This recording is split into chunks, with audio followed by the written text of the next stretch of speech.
pork belly. In the Ninja Foodie grill, which is also an air fryer, I think it's going to work excellent for doing this type of recipe, which is I'm going to roast it because it'll do air frying, roasting, and grilling. We're going to roast at around 325. And then, because this is probably I think it is the hottest air fryer on the market that'll go to 510 degrees, we're going to use that super hot air to crisp up that skin. So we're about to find out how well it'll do because I've never done it before. I'm learning. We're learning together. We're about to do this. I'm John Sanders, also known as Jelly 007. Let's do some pork belly. Okay, so for a little detail, Meat and Bone. That's where I bought this. If you know anything about them, they're a well-known meat distributor, and they sell a lot of good meats. And you can see that, if you can tell, that's a really good-looking piece of pork belly. Now, I'm going to cut this in half. And I don't think it would fit if I didn't, but I'm kind of cutting it in half where I'll get 2 shots at it. Because I'd love to save half of it for New Year's or Christmas or something. But the thing is, we're using a Ninja Foodie, which if you know anything about it, it goes to 510 degrees on max. Now, I don't know I'm going to use all that heat, but I'm going to use whatever I need to get that skin to crisp up. That's kind of the target or the object of this cook. And I'm also going to roast it at 325 until we get around 165. I'm going to set it as high as it'll go, which is 170. That's as high as the temp IQ will go. And then we're going to watch it. When it gets around roughly where I want it, I'll probably start checking it with a thermopan just to back myself up on this. And this is the Ninja Foodie Pro, by the way. And I'll try and cover a little bit more things about it in a minute. One is this right here. If you order the Pro, you get this. If you don't, in my opinion, you need to order it separate. It's a lot more surface area than, say, the grill that goes in there. You can get larger items in there, and that's not what this is about. It's about this pork belly. So that's what we're about to do. Now this right here, I wasn't even going to do this. I was just going to do it as simple as possible. No doing any 24-hour, nothing, but just put it in there. Cut it in half and put it in there. But I bought this today at Walmart, so it's easy to get. And I got a feeling it'll work fine, although I haven't tried it. But it's a meat tenderizer with 24 prongs, and it was $8.33, and it was on the shelf at Walmart, so at my local Walmart. So I'm going to use it just because I got it, and I think it will be easy for anybody to get. So enough on that. I'm going to get this opened up, cut in half.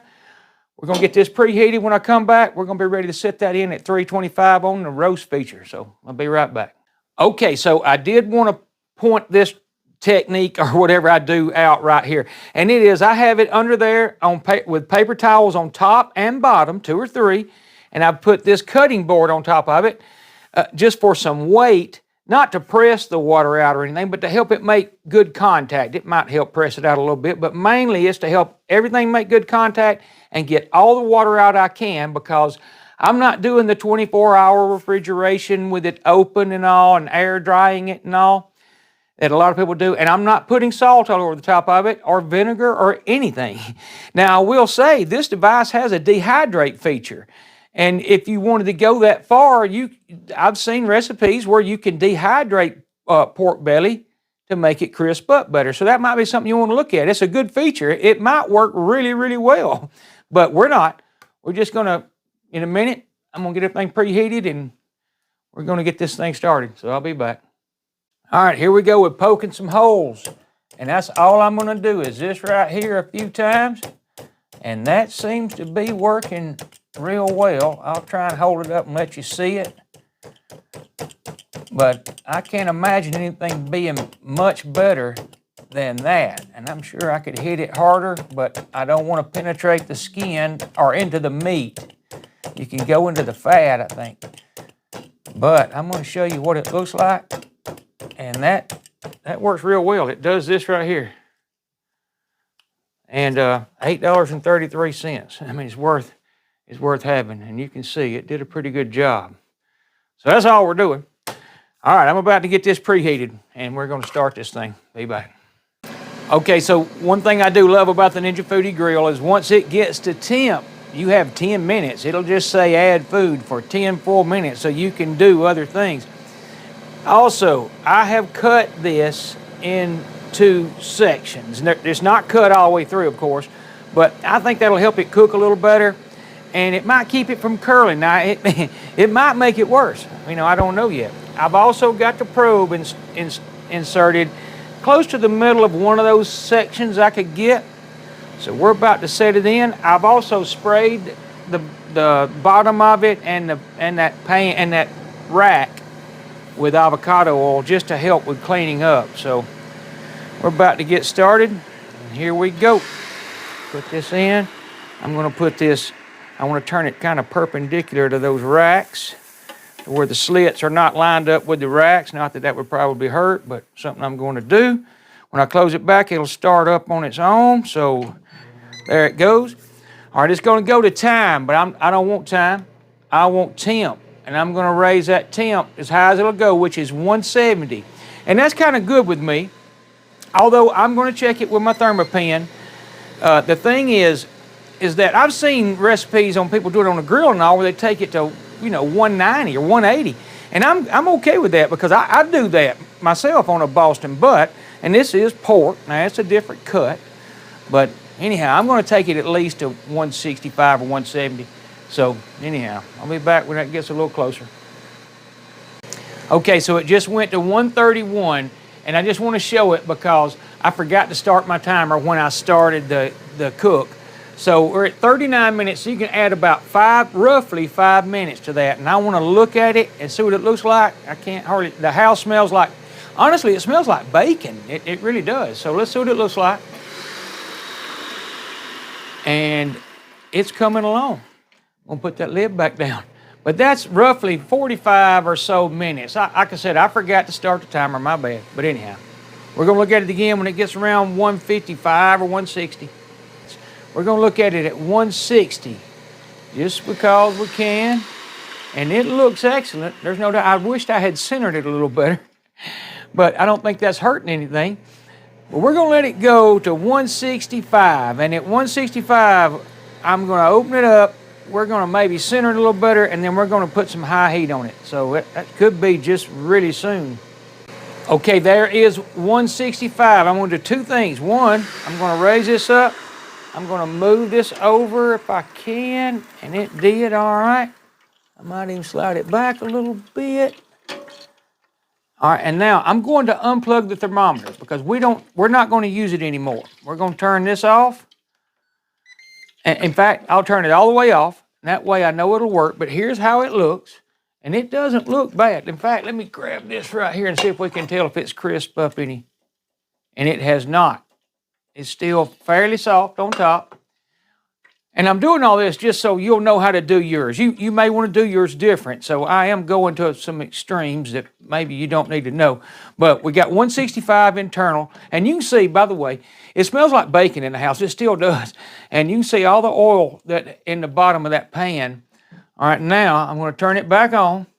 I'm going to hit grill because it's going to blow heat down at 500, or I can go to 510. I can go to 400 or 450. We're going to start out. You know what? We're going to start out with 500. So here we go. No. Oh, add the pot. Uh-oh. What does it want? There it went. I couldn't figure out what it meant. The lid wasn't closed, just had it held up just a little bit. So anyhow, we're at 500. We're going to set it back to 500. So we'll go back to this right here, which is 500. We're at 500. That was a little confusing, but it just wasn't closed.